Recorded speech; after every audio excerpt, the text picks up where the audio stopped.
విత్తినట్లయితే వేల విత్తనాలు, లక్షల విత్తనాలు వస్తాయి. అవే విత్తనాలు బయట నుండి తేకుండా ఆ ఉన్న విత్తనాలని మళ్ళా విత్తితే ఇలాగ 5 పర్యాయాలు విత్తితేనంట, 5 పర్యాయాలు విత్తితేనంట కొన్ని వందల బస్తాలు అవుతాయి. ఒక్క విత్తనమే. విత్తటంలో, దేవునిలో విత్తటంలో మనకు అంత ఆశీర్వాదం ఉంది. సరే, మంచిది. వాళ్ళు తిన్నారు, అయిపోయింది. 12 గంపలు ఎత్తమన్నారు. 12 గంపలు అయినాయి. కింద మొత్తం పోగు చేసి ఎత్తండి అన్నాడు. ఎంగిలి నన్ను ఎత్తుతామా? ఎత్తాం. అన్నం తిన్నాక మళ్ళీ దాన్ని ఎత్తి దాచి పెట్టండి, కూర సేవ పెట్టుకుని తిందాం అంటామా? అనం.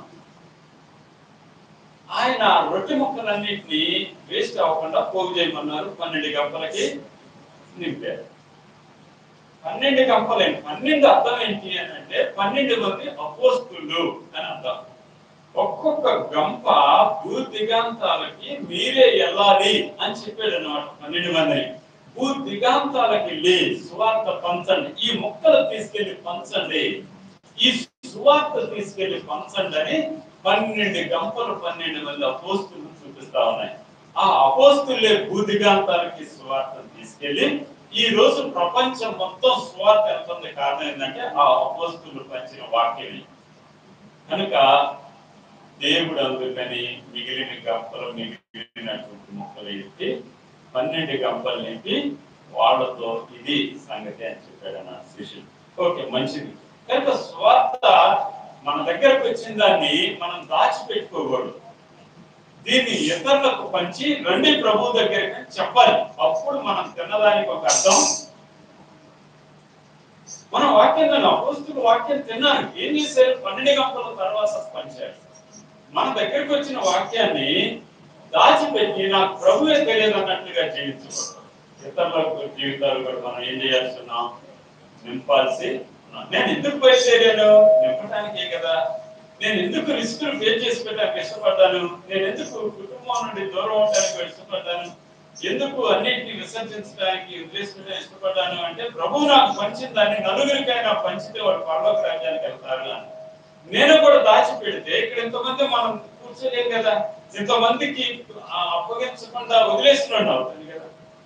కనుక మనందరం అలా పంచిన వాళ్ళం అయితే ఎన్నో జీవితాలు బాగుపడతాయి. అది ప్రభు ఆ సందేశంలో ఇచ్చింది. ఎప్పుడైతే ఈయన అలా పంచారో, పంచిన మరుక్షణం అందరూ ఏమన్నారంటే ఈయన రాజును చేద్దామన్నారు. ఏమన్నారు? అప్పుడు వాళ్ళకి రాజు లేడు, వేరే రోమీలో పరిపాలన చేస్తున్నారు ఇశ్రాయేలీయులు. వీళ్ళు ఈయన చూస్తే చాలా అద్భుతాలు చేస్తున్నాడు, అసలు ఎలా నృత్యం చూస్తేనే సృష్టి చేస్తున్నాడు, ఈయనే మనకు రాజు అయితే ఏది తక్కువ అవ్వదు, ఈయన రాజుని చేస్తే మనం బతుకుదాం అంటున్నారు. అందుకని చూడండి, యోహాను సువార్తలో 6వ అధ్యాయంలో ఇదే బాగా రాసింది. యోహాను సువార్త 6వ అధ్యాయం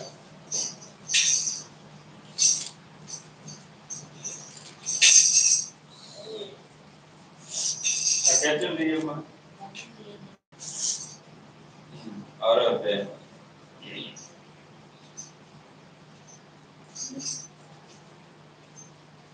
13-14 వచనాలు చదవండి.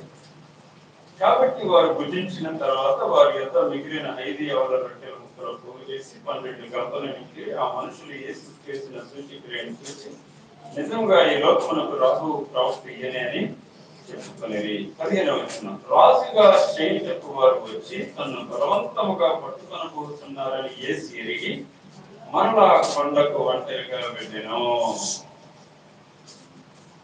ఎక్కడికి వెళ్ళారంట? ఎక్కడికి వెళ్ళారు?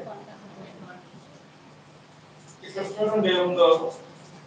14వ అధ్యాయం 22వ వచనంలో 21వ వచనం, స్త్రీలను పిల్లలు కాక తినిన వారు ఇంచుమించు 5,000 మంది.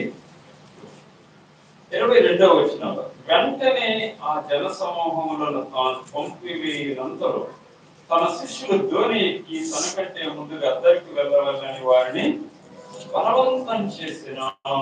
ఇక్కడ నాకు చూడండి, ఈ సందర్భంలో 4 వెంటనేలు ఉంటాయి. ఎన్నుంటాయి? 4 వెంటనేలు ఉంటాయి. వెంటనే